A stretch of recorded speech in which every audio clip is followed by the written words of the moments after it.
L'homme est un être doté de l'intelligence, son cerveau comme zone sensible exerçant plusieurs réflexions. Et il a toujours exploité les différents outils pour l'assister dans ses tâches quotidiennes jusqu'à l'ère de l'intelligence artificielle. Nous nous retrouvons dans les rues de la ville de Kinshasa pour récolter les avis de gens sur l'intelligence artificielle. Non, je n'ai jamais entendu ça parler. Les intelligence est forçaka yango. Les intelligence ya mutute robota manangote. Les intelligence oyo bazo forcer yango mutu. Non, peine à okate. Alors, l'intelligence artificielle sont des programmes informatiques qui permettent de manière générale aux robots d'agir et de poser les actions pour remplacer l'homme. D'une manière générale, on peut les résumer comme l'assimilation du comportement humain dans une machine. C'est pratiquement la même approche dans les domaines de la gestion, dans le contrôle des processus dans les industries, dans la simulation, dans des simulations, des prédictions, l'administration, de tout à la fois. Donc l'intelligence artificielle s'applique dans tous les aspects de la vie. Alors, il faut savoir s'arrêter un moment, parce que j'ai l'impression qu'on continue à aller de l'avant. Ça fait un peu peur, surtout parfois quand on regarde certains films. Ça fait un peu peur, on se demande si ça ne va pas finir par remplacer l'homme totalement. Après ces micro-trottoirs, on se rend compte que la notion de l'intelligence artificielle est très méconnue par les Kinois.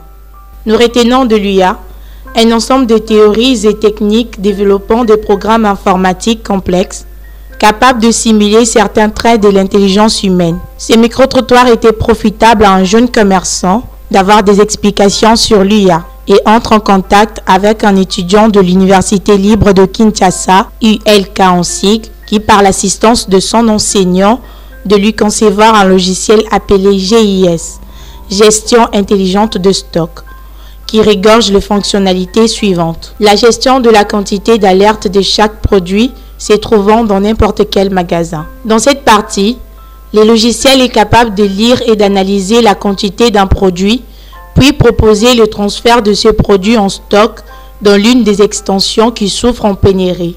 Au cas contraire, le logiciel déclenche une alerte signifiant l'expiration de sa quantité dans toutes les extensions. Analysé par l'assistance des images de la vidéosurveillance, le teint, la couleur de vêtements, la forme des cheveux et la statistique des fréquentations de visiteurs afin d'influencer le logiciel dans le choix des articles à ravitailler au point de vente concerné. Et enfin, détecter les températures des visiteurs en rapport avec la COVID-19 au moyen de caméras thermiques liées au logiciel.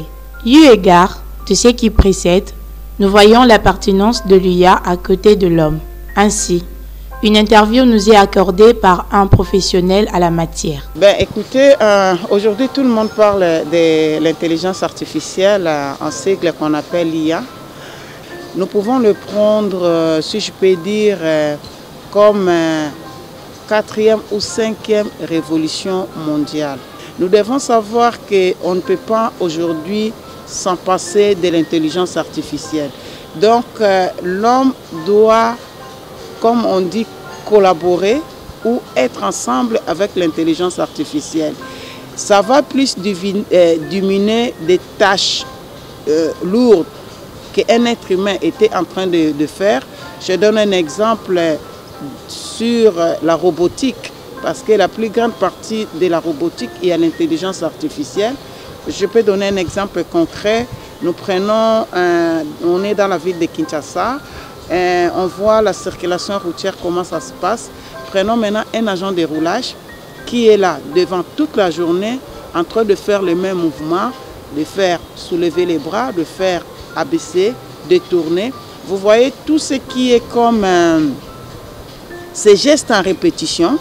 Aujourd'hui, la science a voulu prendre la pénibilité d'un agent de roulage comme ça et de le mettre dans une machine. Voilà, là je vais vous donner un exemple concret. Là nous sommes en train de faire une application sur... on est en train de monter un respirateur mécanique d'urgence.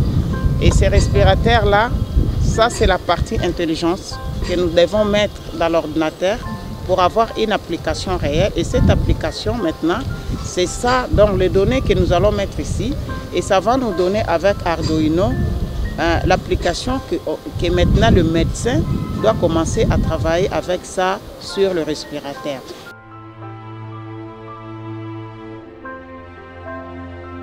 Vu l'évolution ascendante de la technologie de l'information, nous affirmons que l'homme ne peut mieux développer son environnement qu'avec l'aide de l'intelligence artificielle, d'où son appropriation s'avère indispensable, voire même inévitable.